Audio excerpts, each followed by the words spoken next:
1세기에서 3세기 사이 로마 제국 곳곳에서 놀라운 현상이 벌어졌습니다. 기독교인들이 단순히 박해를 견디는 데 그치지 않고 오히려 죽음을 적극적으로 받아들이거나 심지어 순교를 자청하는 일들이 있었던 것입니다. 이들은 스스로 총독 앞에 나아가 나는 기독교인입니다 라고 담대히 고백했고, 고문대 위에서도 찬송을 부르며 기쁨을 표현했습니다. 이것이 바로 초대교회의 급진적 순교 현상입니다. 당시 로마 제국은 기독교를 처음부터 전면적으로 금지하지는 않았지만 기독교인들은 항상 불안정한 위치에 놓여 있었습니다.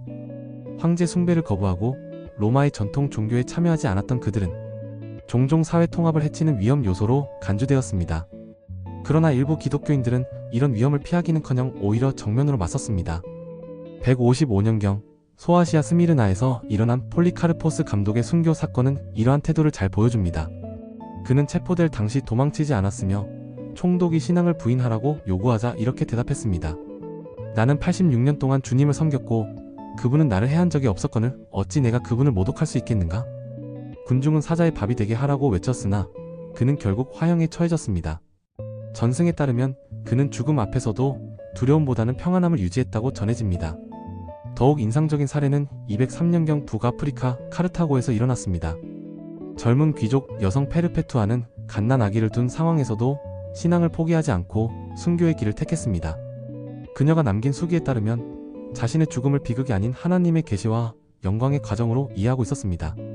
감옥에서 전쟁의 환상을 보았다고 기록했고, 원형 경기장에서 맹수들과 마주했을 때에도 놀라운 침착함을 보였다고 전해집니다. 이러한 현상은 단순한 죽음을 넘어 기독교 신앙의 핵심을 드러내는 강렬한 행위로 받아들여졌습니다. 당시 기독교인에게 순교는 그리스도의 고난에 동참하는 가장 고귀한 신앙의 표현이었고, 하늘의 면류관을 얻는 확실한 길로 여겨졌습니다. 교부 터툴리안이 말한 순교자의 피는 교회의 씨앗이다는 말처럼 순교는 교회의 성장과 결속을 이끄는 강력한 힘이었습니다. 흥미롭게도 이런 급진적 순교에 대해 교회 내부에서도 의견이 엇갈렸습니다.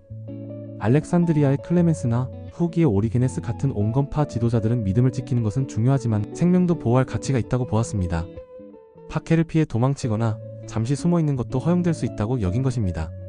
반면 보다 급진적인 입장을 가진 이들은 순교야말로 진정한 신앙의 증거이며 세속 질서에 대한 거룩한 저항이라고 여겼습니다. 이들이 보인 태도의 특징 중 하나는 자발성이었습니다.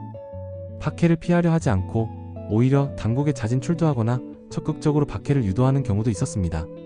또한 고통을 미화하는 경향도 강했습니다. 고문과 고난을 자랑스럽게 견디고 그 경험을 상세히 기록해 후대에 전했습니다. 무엇보다 죽음을 패배가 아니라 신앙의 승리, 하늘의 보상을 얻는 영적 정점으로 인식했습니다. 현대의 심리학과 사회학적 관점에서 본다면 이러한 급진적 순교는 박해받는 집단 내부에서 고통을 신성화하고 희생을 정당화하는 집단 서사 형성 과정으로 해석할 수 있습니다. 또한 급진적 순교는 공동체의 정체성을 강화하고 외부 권력에 대한 상징적 저항의 방식이기도 했습니다. 이는 로마의 폭력적 억압에 대한 비폭력적 저항이자 도덕적 우위를 드러내는 수단이었습니다. 이처럼 급진적 순교는 초기 기독교의 정체성과 성장에 결정적인 영향을 끼쳤습니다. 순교자들의 이야기는 교회 공동체의 깊은 감동과 결속을 불러일으켰고 신앙의 본질에 대한 강력한 메시지를 전달했습니다. 동시에 그들의 죽음은 로마 사회에도 충격을 주어 기독교에 대한 호기심과 동정심을 불러일으키는 계기가 되기도 했습니다.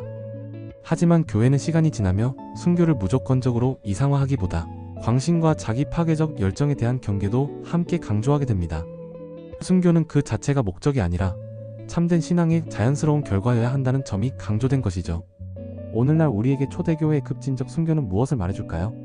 그것은 신앙이 모든 것을 걸 만큼 소중한 것일 수 있다는 메시지이기도 하고 동시에 극단적 열정이 가져올 수 있는 위험성에 대한 경고이기도 합니다.